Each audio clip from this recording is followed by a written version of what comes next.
History remembers the victors. But what if the greatest victory of all had belonged to Persia? Imagine a battlefield, Gaugamela, 331 BC, where Alexander the Great's ambition collides with Darius III's empire, where the dust, Stand firm! Stand firm! the steel, and the blood could have carved a different world. In another timeline, Darius does not flee.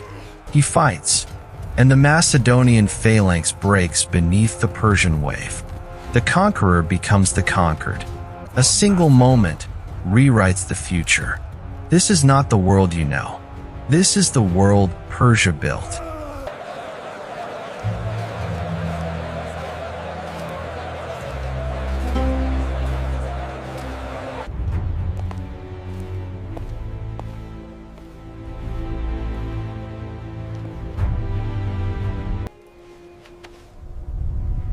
The time is near.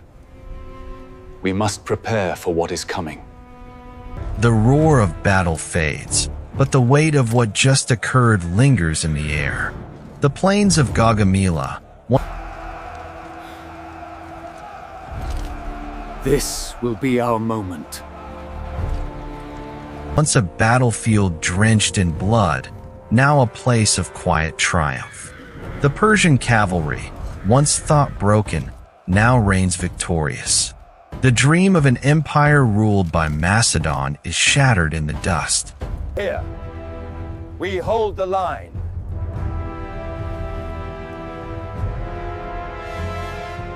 Darius III stands, not as a king in retreat, but as the architect of a new world. This is the moment where history pivots, where the empire of Persia rises to fill the void. Behind him, the Persian banners stretch high, proclaiming not just victory, but renewal. Darius's gaze falls across his lands, and he sees a future untouched by Greek ambition. The world, once fragmented by countless wars, now begins to unite under his vision. New roads will be built. The arts will flourish. The knowledge of ancient Persia will be passed down, shaping the future of every nation. Here, in this moment, the first rays of a golden age begin to shine.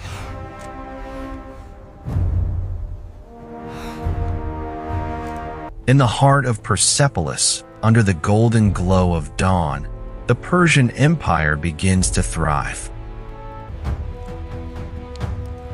We strike, not with fear, but with precision.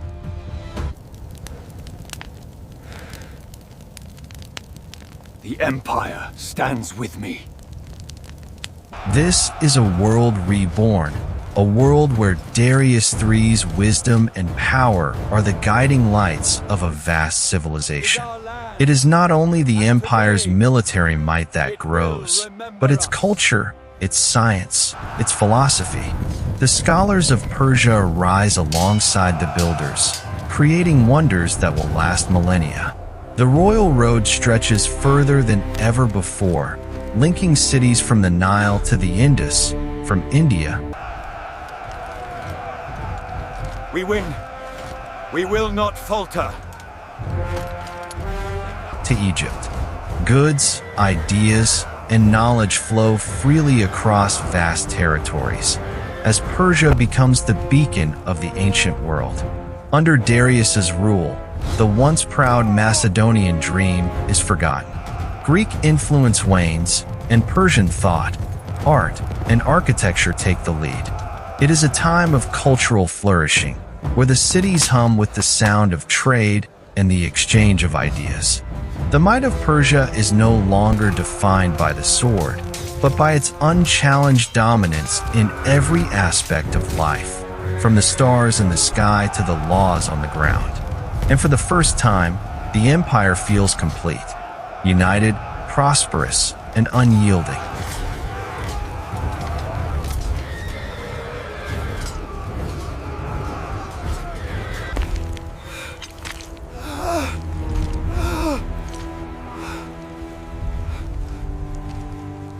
Meanwhile, Across the battlefield, the dream of Macedon fades into the distance. Alexander the Great, the man who once stood unchallenged, now watches helplessly as his empire crumbles around him. His men, once bound by a common cause, now scatter into factions. The loyalty that once bound the Macedonian army is now tested by doubt, betrayal, and fear.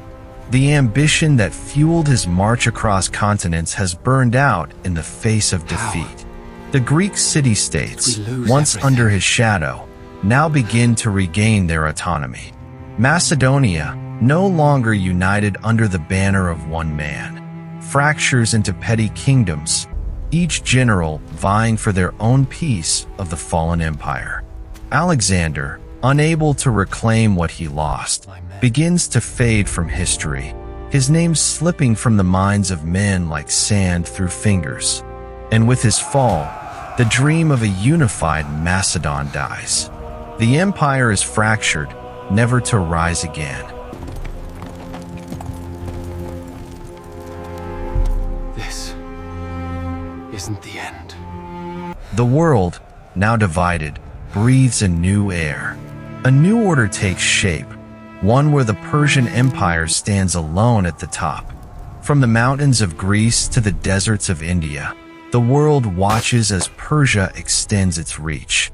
The influence of Greek thought begins to wane, replaced by the ideas of Persia. The Silk Road, once a trade route for goods, now carries the philosophies and ideals of Persia across vast distances. The world bends to the King of Kings.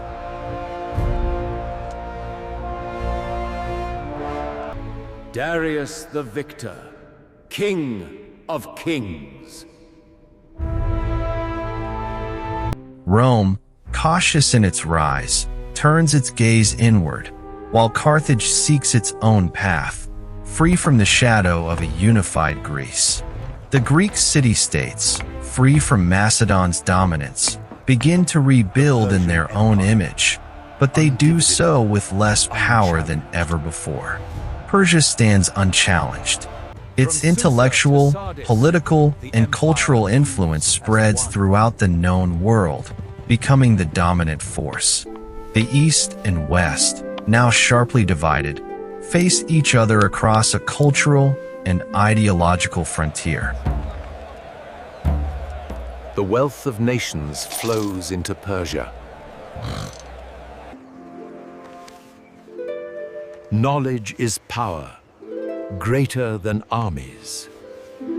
This is the age of Persia.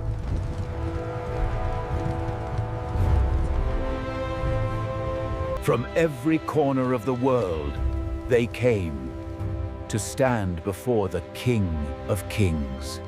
Persia stands firm, while the West struggles to find its way without its Hellenistic influence.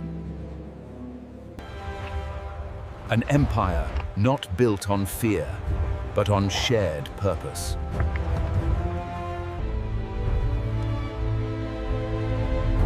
Unity will make us eternal. Under one banner, many nations rise. This is the world redefined, where Persia's dominance shapes every empire from east to west. Centuries pass, and the world that might have been becomes the world that is. Without a unified Greek world, The King of Kings rides not in fear, but in triumph. Here, the stars were not feared, but understood. the legacy of Alexander fades. The idea of the Hellenistic world is lost to time, as Persia's culture becomes the defining force in every corner of the ancient world. May our bonds outlive our swords. One vision. One empire. Thus rose Persia, not as a kingdom, but as a world. For Macedon, the sun no longer rose in glory. Persian thought, religion, and culture now govern the intellectual landscape of the known world. The gods of Greece give way to those of Persia, and the libraries of Athens are replaced by the knowledge of Persepolis. It should have been mine. We can't go back like this! Ah!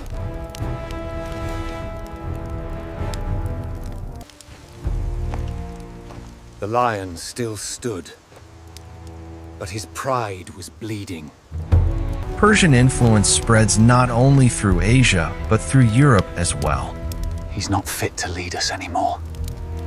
From the rise of the Parthians to the eventual emergence of the Sassanids, the Persian Empire's legacy lives on. The enemy was no longer at their gates. It lived within their ranks. They've already chosen their war. What once was won was beginning to break. No more dying for his pride!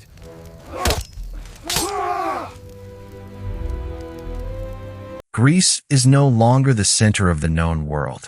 In its place, Persia shines as the intellectual, cultural, and military heart of the ancient world. Alexander's name fades into myth, his empire a distant memory, a dream that never came to pass.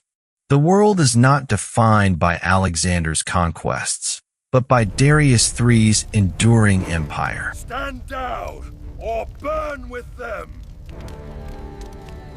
Persepolis stands, not as a ruin, but as a capital of the world. Its towers gleam with the fire of countless eras. Its streets echo with the voices of traders, scholars, and diplomats.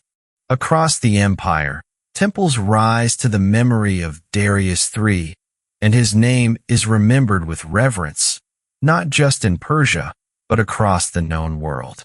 From the Nile to the Indus, Persia's legacy is written in stone. The Persian Empire defines the ancient world, its power, its culture, its reach extending beyond what anyone could have imagined. Alexander, the man who dreamed of the world, is now a legend lost to time. But Darius III, the one who prevailed, the King of Kings, lives on forever. In the end, the conqueror is not the one who dreams of victory. It is the one who endures, whose legacy lasts through the ages.